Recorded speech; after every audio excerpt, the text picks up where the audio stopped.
درگاہ عالیہ بابل حوائز علی جناب قطب الوائزین مولانا فرزند علی قبلہ کا نام آج بھی زندہ ہے۔ ان کا جسم قبرستان ایرانیہ ممبئی میں ابدی نیند میں آرام کر رہا ہے اور ان کی روح پرفتوح عالم بالا کی سیر میں مشغول ہے۔ جو لوگ اس حقیقت سے واقف ہیں سو ہیں، لیکن باقی قارئین کی معلومات کے لیے عرض ہے کہ مرحوم علم اور عمل میں ایک خاص مقام رکھتے تھے۔ ان کی پیدائش ضلع مظفر نگر کے ایک غیر مشہور قصبے بڑھانا میں ہوئی۔ شروعاتی تعلیم کا کوئی مشہور مرکز نہیں تھا۔ جوانی میں ہی ان کی اہلیہ اور اکلوتے بیٹے کا انتقال ہو گیا، جس سے انہیں دنیا سے ایسی بے رخی ہوئی کہ پھر کبھی پیچھے مڑ کر نہیں دیکھا۔ عین جوانی میں ہی امام زمان صلی اللہ فرجہ کی زیارت کے شوق میں بنا کسی سامان کے پیدل ہی نکل پڑے۔ ریگستان در ریگستان تلاش امام میں بھٹکتے ہوئے ملک ایران پہنچ گئے۔ وہاں علماء کرام کی صحبت میں تمام دینی علوم حاصل کیے اور پھر عراق گئے۔ وہاں بھی ایران کی طرح مجتہدین کی صحبت میں وقت گزارا۔ اس کے بعد انہوں نے دلی کو اپنا مقرر ٹھکانہ بنا لیا۔ مجتہد ہونے کے باوجود کبھی اجتہاد کا دعویٰ نہیں کیا اور نہ ہی کسی کو اپنی تقلید کی اجازت دی۔ نماز جماعت کی امامت بھی مجبوری میں ہی قبول کرتے تھے۔ ان کی زندگی کے بہت سے واقعات قابل تقلید اور نفس کو پاک کرنے والے ہیں۔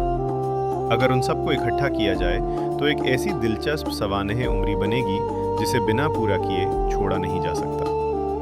دلی والوں نے انہیں اتنا اپنایا کہ لوگ ان کے نام کے ساتھ دہلوی لکھنے لگے۔ ان کا ایک رسالہ اسباب النجات اور میزان اخلاق ان کی یادگار ہیں، جو 1942 میں چھپے اور مسلم یونیورسٹی کو دیے گئے۔ انہیں اس فن میں پوری مہارت حاصل تھی، جبکہ انہوں نے کبھی کسی سے باقاعدہ یہ فن نہیں سیکھا تھا۔ اسی طرح انہیں کئی ہنروں پر خداداد قابلیت حاصل تھی۔ مولانا فرزند علی صاحب ایک بڑے عالم اور عامل تھے۔ دین کی خدمت ہی ان کا ایک ماتر مقصد تھا۔ ائمہ طاہرین کے فضل سے انہیں کئی بار کربلا جانے کا شرف ملا۔ وہاں انہوں نے بڑی محنت اور کوشش سے امام حسین علیہ السلام کی اصلی قبر کی تھوڑی سی مٹی حاصل کی اور اپنی پرانی تمنا پوری کی۔ اس پاک مٹی کو لا کر کربلا بگھرا اور کربلا بڑھانا میں دفن کیا اور یہ پیشگوئی کی کہ جلدی یہ مٹی اثر دکھائے گی۔ اس کے بعد 1940 میں انہوں نے اس فانی دنیا سے رخصت ہو کر عالم جاویدانی کی طرف رخ کیا۔